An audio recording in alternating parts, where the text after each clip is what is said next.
Jake's heart raced as he stood at the mouth of Hollow Cavern. The cool, damp air brushed against his face, carrying with it the musty scent of earth and stone. He had heard stories about this cave all his life, tales of mysterious disappearances and strange echoes that seemed to come from nowhere. But Jake was different. He was a seasoned explorer, and he was determined to uncover the truth behind the legends. "You sure about this, Jake?" his best friend Mike asked nervously. "We could always turn back, you know." Jake grinned, his excitement overshadowing any fear. "No way, Mike. We've come too far to chicken out now. Besides, it's just a cave. What's the worst that could happen?" Little did Jake know, those words would come back to haunt him. His two friends switched on their headlamps and stepped into the darkness. The cave entrance was wide and inviting, but as they ventured deeper, the walls began to close in. The smooth limestone gave way to jagged rocks that seemed to reach out like gnarled fingers. "It's getting kinda tight in here," Mike mumbled, his voice echoing off the walls. Jake nodded, feeling a twinge of unease. "Yeah, but that's normal for caves. Let's keep going." As they pressed on, the passage grew narrower and narrower. Soon, they were forced to walk single file, their backpacks scraping against the rocky walls. The air grew thicker, and Jake could feel the weight of the mountain above them pressing down. Suddenly, Mike stopped. "Jake, I don't like this. Maybe we should head back." But Jake was too focused on what lay ahead. "Come on, Mike. We're explorers. This is what we came for. Just a little further." Reluctantly, Mike followed. The tunnel twisted and turned, leading them deeper into the heart of the mountain. Jake's excitement grew with each step. He was sure they were on the verge of a great discovery. Then, without warning, the ground beneath their feet disappeared. Jake felt a moment of weightlessness before he was plunging through darkness. He heard Mike's terrified scream, then his own voice joining in as they tumbled down a steep, slick chute. They slid for what felt like an eternity before landing with a splash in an underground pool. Sputtering and gasping, Jake surfaced. Mike, are you okay?" "Yeah," came the weak reply. "I think so. Where are we?" Jake looked around, his headlamp cutting through the gloom. They were in a vast cavern, the ceiling lost in darkness high above. The pool they had landed in was crystal clear and surprisingly warm. Along the edges, strange, luminescent fungi cast an eerie blue glow.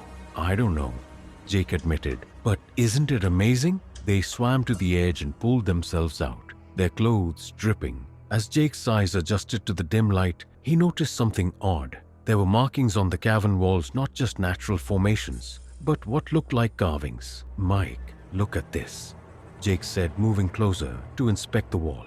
"These are man-made, or something made." The carvings depicted strange, elongated figures with large eyes. They seemed to be engaged in some sort of ritual around a central figure that looked like a mixture of human and something else. Mike shuddered. "Jake, I really don't like this.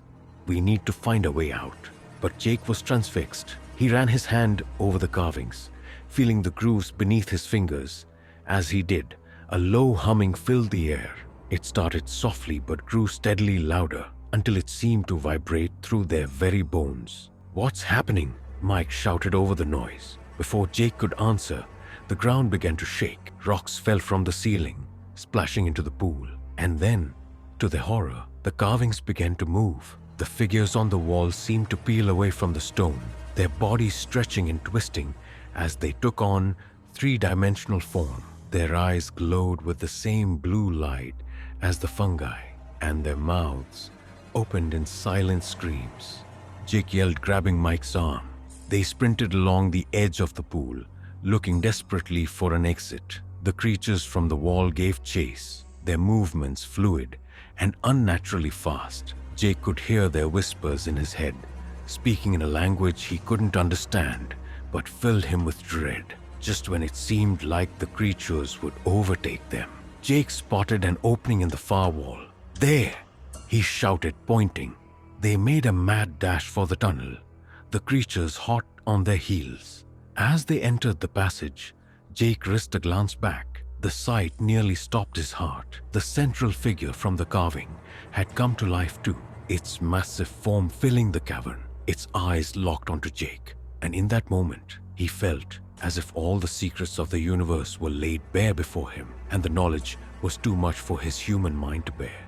Jake turned away, fighting the urge to look again. He and Mike ran through the twisting tunnel, the whispers of the creatures growing fainter behind them. The passage sloped upward, and Jake prayed it would lead them to the surface. After what seemed like hours of running, they saw a glimmer of light ahead. With a final burst of energy, they sprinted toward it. They burst out of the cave into the fading daylight, collapsing on the ground, gasping for air. When Jake finally caught his breath and looked back, the cave entrance was gone. Where it had been was nothing but solid rock. What just happened? Mike panted. Jake shook his head, his mind reeling. I don't know, but I don't think we were meant to see that. Those creatures, those carvings, they were never meant for human eyes. As they made their way back to civilization, Jake couldn't shake the feeling that they had stumbled upon something ancient and powerful, something that had been hidden away for a reason. The whispers of the creatures still echoed in his mind, and he knew that his life would never be the same. In the days that followed, Jake was haunted by dreams of the cavern and the strange beings they had encountered. He found himself drawing the symbols he had seen on the cave walls, driven by a compulsion he couldn't explain. And sometimes in the quiet of night, he could swear he heard those whispers again, calling him back to Hollow Cavern. Jake knew that he should stay away, that he should forget about what he had seen. But deep down, he also knew that one day he would return. The mysteries of Hollow Cavern had gotten under his skin, and he was determined to uncover the truth, no matter the cost. As for Mike, he refused to speak about their adventure. He moved away shortly after, changing his phone number and cutting off all contact. Jake often wondered if his friend had been more deeply affected by their experience than he let on. Years passed, and the legend of Hollow Cavern grew. Other explorers ventured into the mountains, searching for the cave, but none ever found it. It was as if the entrance had never existed.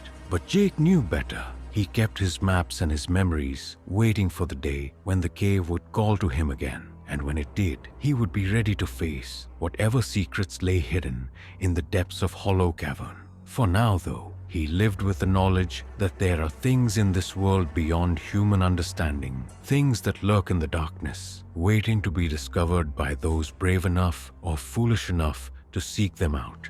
And as Jake lay in bed each night, he couldn't help but wonder, had they really escaped the cave, or had something followed them out into the world? Sometimes, in the corner of his eye, he thought he saw a flicker of that eerie blue glow, but when he turned to look, it was always gone. The whispers of Hollow Cavern had changed Jake forever, and deep down, he knew that his adventure was far from over. It was only the beginning. If you enjoyed this thrilling cave adventure and want to explore more mysterious tales, don't forget to subscribe for weekly updates on new stories that will keep you on the edge of your seat.